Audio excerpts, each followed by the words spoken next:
नमस्कार साथियों, मैं हूं सुजीत सिंह। आप सभी का स्वागत करता हूं तैयारी 24/7 चैनल पे। हिमालय से आने वाली 12मासी नदियों के बारे में देख रहे थे, उसी में एक है रामगंगा नदी। रामगंगा नदी जो कि उत्तराखंड के पौड़ी गढ़वाल से के दूधातोली पहाड़ी से निकलकर जिम कॉर्बेट राष्ट्रीय उद्यान, उत्तराखंड के जिम कॉर्बेट राष्ट्रीय उद्यान से होते हुए 600 किलोमीटर चलकर ये कन्नौज में गंगा से मिल जाती है। और ये उत्तर प्रदेश में बिजनौर के, यूपी के बिजनौर के कालागढ़ में प्रवेश करती है। यहां पर एक बांध बनाया गया है जिसे कालागढ़ बांध के नाम से जाना जाता है। अगर रामगंगा की सहायक नदियों के बारे में देखें तो वान, खोह, गनगन और वहुगुल हैं। वान, खोह, गनगन और वहुगुल हैं। अगर इनके किनारे बसे जो है नगर के बारे में देखें तो एक तो आपका बिजनौर हो गया, यूपी के नगरों के बारे में देखें तो बिजनौर हो गया।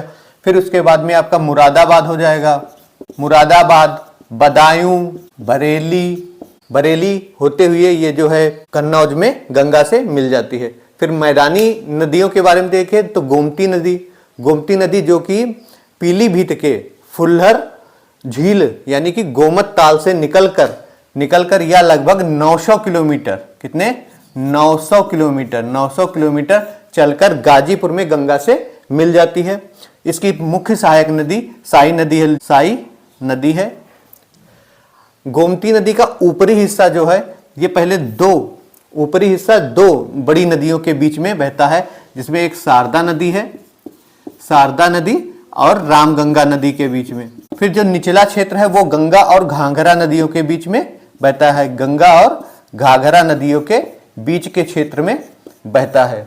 मैदानी नदियों में गोमती के बाद में वरुणा नदी, जिसका उद्गम प्रयागराज के समीप फूलपुर में है, जो 100 किलोमीटर, बहुत छोटी नदी जो 100 किलोमीटर चलकर आदि केशव घाट गंगा में मिल जाती है। फिर तीसरी नदी सई नदी है जो भिजवान झील हरदोई, ये भिजवान झील कहाँ है? हरदोई में। हरदोई से निकलकर 563 किलोमीटर की यात्रा तय करके राजघाट जौनपुर में गोमती नदी में मिल जाती है। अब हम लोग प्रायद्वीपीय नदियों के बारे में देखेंगे। प्रायद्वीपीय नदियों की मुख्य, अगर देखे जाए, यमुना की मुख्य सहायक नदी चंबल नदी। चंबल को हम लोग चरणवती नदी के नाम से भी जानते हैं। किस नाम से? चरणवती नदी से नाम से भी जानते हैं, जो 1051 किलोमीटर चलकर औरैया के पास मुरादगंज में यमुना में मिलती है। जी, चंबल नदी जो है वो जना पाव पहाड़ी से निकलती है। किस पहाड़ी से? जना पाव पहाड़ी से निकलती है और यूपी में आगरा में प्रवेश करती है। यूपी के आगरा में प्रवेश करती है और फिर आगे चल के मुरादगंज में यमुना से मिल जाती है।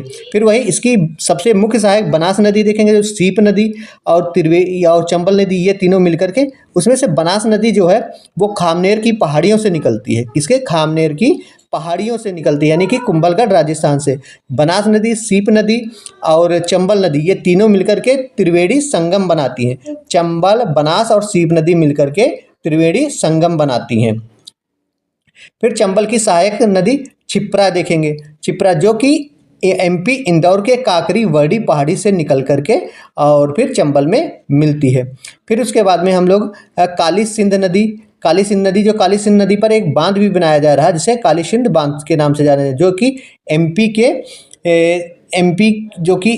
के देवसा के बागली गांव काली सिंध से निकलती है और नानेरा कोटा में इससे मिल जाती है। फिर उसके बाद में पार्वती नदी देखेंगे।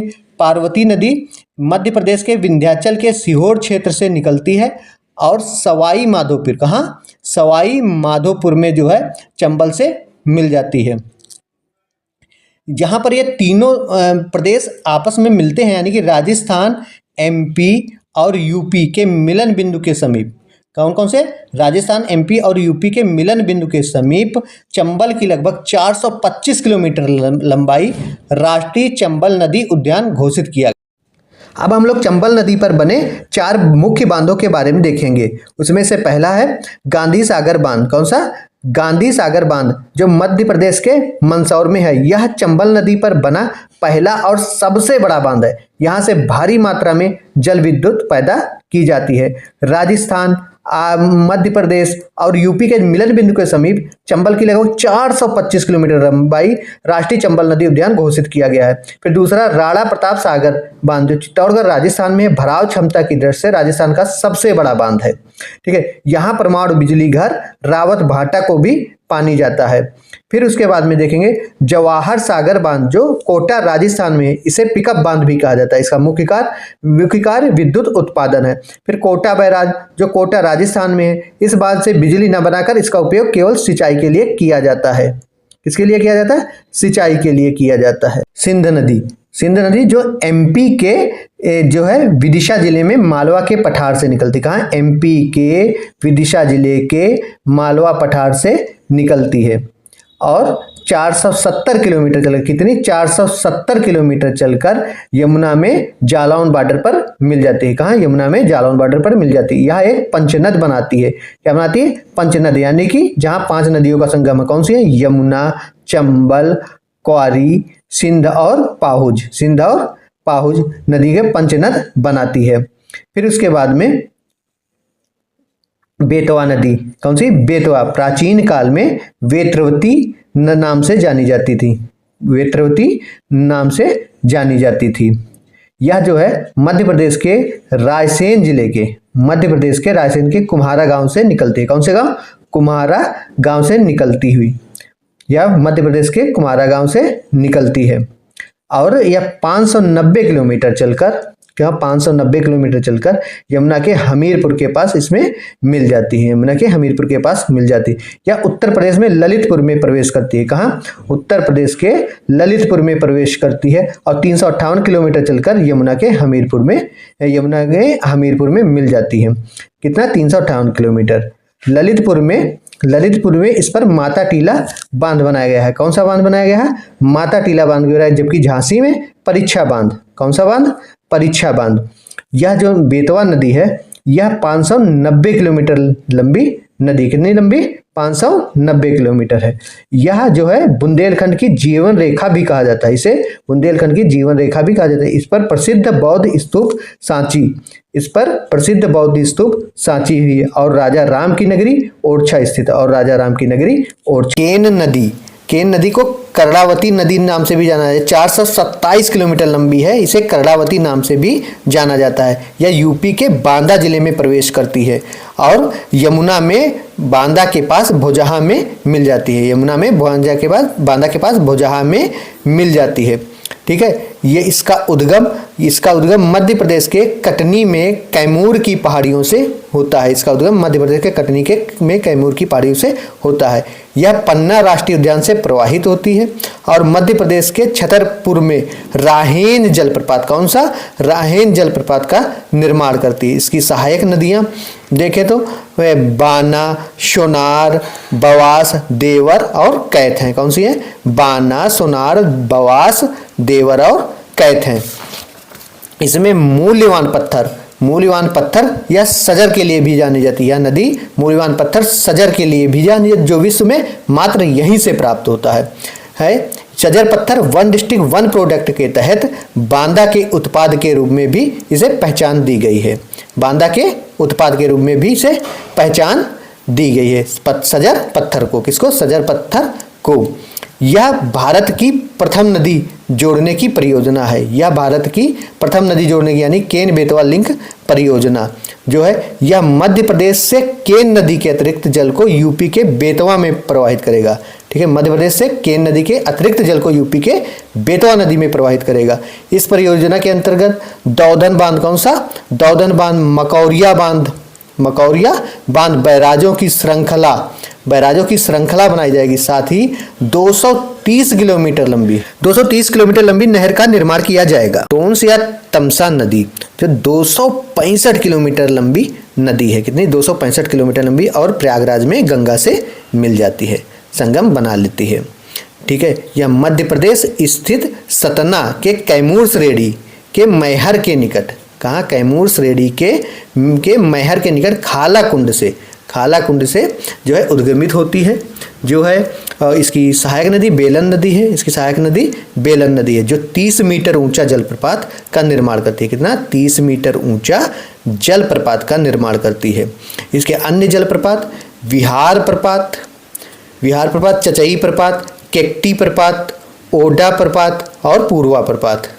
ठीक है, विहार प्रपात, चचई प्रपात, केकटी प्रपात और ओडा प्रपात और पूर्वा प्रपात। वही कर्मनाशा नदी ये बिहार कैमूर जिले से निकलती है। कहाँ? बिहार कैमूर से निकलती है और यूपी बिहार की भी सीमा का निर्माण करती है। इसके प्रपात देखें इसके प्रपात देखें तो धुआंकुंड प्रपात और देवदरी प्रपात। कौन? धुआंकुंड और देवदरी प्रपात, और ये गंगा से गाजीपुर में मिल जाती है।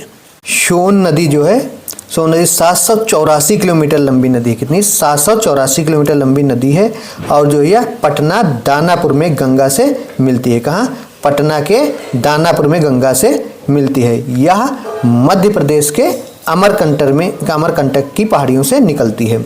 इसकी सहायक नदियाँ देखें तो जोहिल्ला, गोपट, रिहंद, पांडु, उत्तरी कोयल। जोहिल्ला, गोपट, रिहंद, पांडु, उत्तरी कोयल यह यूपी के सोनभद्र और मिर्जापुर में बहती है। यूपी के सोनभद्र और मिर्जापुर में बहती है। वहीं जो है रिहंद नदी सोन की सहायक नदी है। किसकी? सोन की ही सहायक नदी है। रिहंद या रेडू या जो है रेणुका नाम से जानी जाती है। रिहंद, रेडू या रेणुका नाम से जानी जाती है। यह छत्तीसगढ़ के मनियत पठार के मतिरंगा पहाड़ियों से निकलती है। छत्तीसगढ़ के मनियत पठार से मतिरंगा पहाड़ियों से निकलती है। इसकी सहायक मोरन, मोहन और गोवरी नदियां हैं। ठीक है, सोनभद्र में यूपी के सोनभद्र में इसमें पिपरी गांव में रिहंद बांध बनाया गया है। ठीक है, यूपी सोनभद्र में पिपरी गांव में रिहंद बांध बनाया गया है जिसका जलाशय गोविंद बल्लभ पंत सागर जलाशय जो भारत का सबसे बड़ा कृत्रिम जलाशय है। जल संसाधन के बाद में मृदा संसाधन यानी कि सॉइल रिसोर्सेज देखेंगे नेक्स्ट क्लास में ही। अगर आप लोगों को जानकारी अच्छी लगी हो तो आप चैनल को लाइक, शेयर और सब्सक्राइब जरूर करें।